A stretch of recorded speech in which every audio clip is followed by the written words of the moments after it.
friends ভালে আছে নিশ্চয় সকলোকে আমাৰ চেনেলটিলৈ জনাইছোঁ স্বাগতম ফ্ৰেণ্ডছ কল্পনা আৰু প্ৰযুক্তিবিদ্যাই যেতিয়া একেলগে আগবাঢ়ে তেতিয়া অসম্ভৱ বুলি ক'বলৈ একো বস্তুই নাথাকে নহয়নে সেইকাৰণে মই আজি আপোনালোকলৈ লৈ আহিছোঁ কেইটামান এনেকুৱা বস্তু যিকেইটা বস্তুৱে অসম্ভৱকো সম্ভৱ কৰি তুলিছে আশা কৰিছোঁ আপোনালোকে চাই ভাল পাব এনেধৰণৰ ব্যতিক্ৰমী বিষয়বস্তুৰ ওপৰত ব্যতিক্ৰমী ভিডিঅ' পাই থাকিবলৈ আমাৰ চেনেলটো ছাবস্ক্ৰাইব কৰিবলৈ নাপাহৰিব আপুনিতো সৰু ল'ৰা ছোৱালীয়ে খেলাৰ সময়ত সজোৱা কণ বালিঘৰে দেখিছে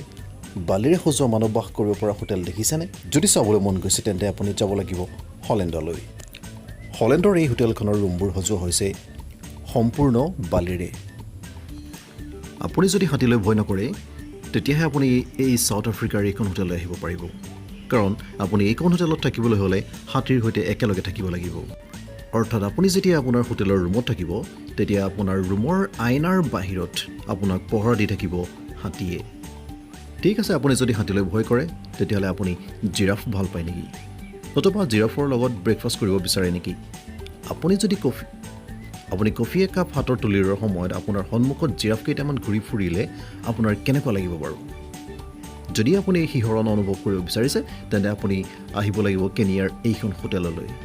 এইখন আকৌ হোটেলতকৈ দেখোন কিবা বাহিৰা ভয় লগা বস্তু থকা ঘৰ যেনহে লাগিছে এইখন হোটেলৰ ৰুমবিলাকত থাকিবলৈ ভয় নালাগিবনে বাৰু ঠিক আছে আপুনি যদি এক্সাইটমেণ্ট ভাল পায় তেতিয়াহ'লে আহক এইখন হোটেললৈ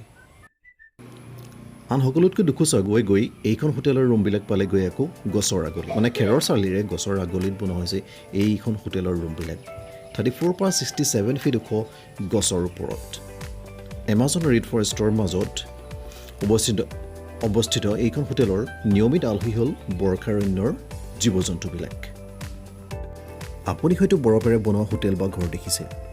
কিন্তু নিমখেৰে বনোৱা ঘৰ বা হোটেল আচৰিত নহ'ব ৰ'ব বলিভিয়ান মৰুভূমিত নিৰ্মাণ কৰা হৈছে এখন হোটেল যিখন হোটেলৰ বিল্ডিং ফাৰ্নিচাৰ আদি সকলো নিমখেৰে তৈয়াৰ কৰা হৈছে প্ৰতিটো ৰুমত আছে বিলাসী সা সুবিধা এইখন হৈছে উৰাজাহাজৰ আকৃতিত বনোৱা হোটেল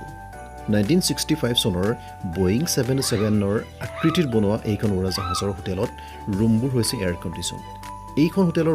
ৰুমৰ ভিতৰত আপুনি যেতিয়া থাকিব তেতিয়া আপুনি সেই উৰাজাহাজখনৰ ভিতৰত থকা যেন লাগিব খিৰিকীৰে চালে আপুনি সাগৰৰ আৰু জংঘলৰ দৃশ্য উপভোগ কৰিব পাৰিব প্ৰতিটো ৰুমতে আছে পৃথক বাথৰুম এইখন আকৌ হোটেল কম আৰু বেছি হোষ্টেল যেনহে লাগে এইখন হোটেলৰ ৰুমত পাব এখন সাধাৰণ বিচনা কিন্তু অসংখ্য কিতাপেৰে ভৰা একোটা বুক শেল্ফ এই বুক শেল্ফবিলাকত আছে এনেকুৱা এটা ব্যৱস্থা য'ত একান্ত মনে অকলশৰে কিতাপ পঢ়িব পাৰে বা আপুনি সমূহীয়াকৈ বহুতৰ মাজত থাকিও কিতাপ পঢ়িব পাৰে এইখন হোটেলৰ ৰুমবিলাক আকৌ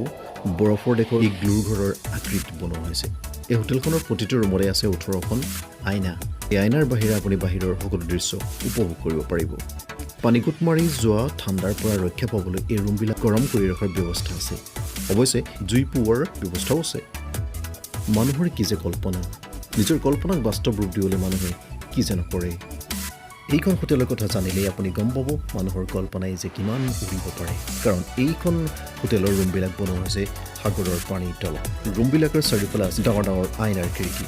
ৰাতি যেতিয়া খিৰিকীৰ ওচৰৰ লাইট জ্বলিব তেতিয়া বিভিন্ন ধৰণৰ ৰঙীন মাছ অক্টোপাছে আহি আপোনাক চাই থাকিব ফ্ৰেণ্ডছ ভিডিঅ' দিছে কেনেকুৱা পালে কমেণ্টৰ জৰিয়তে মোক নিশ্চয় জনাব আপোনাক এনেদৰে মোৰ পৰৱৰ্তী ভিডিঅ' লগ কৰাৰ আশাৰে ধন্যবাদ জনালোঁ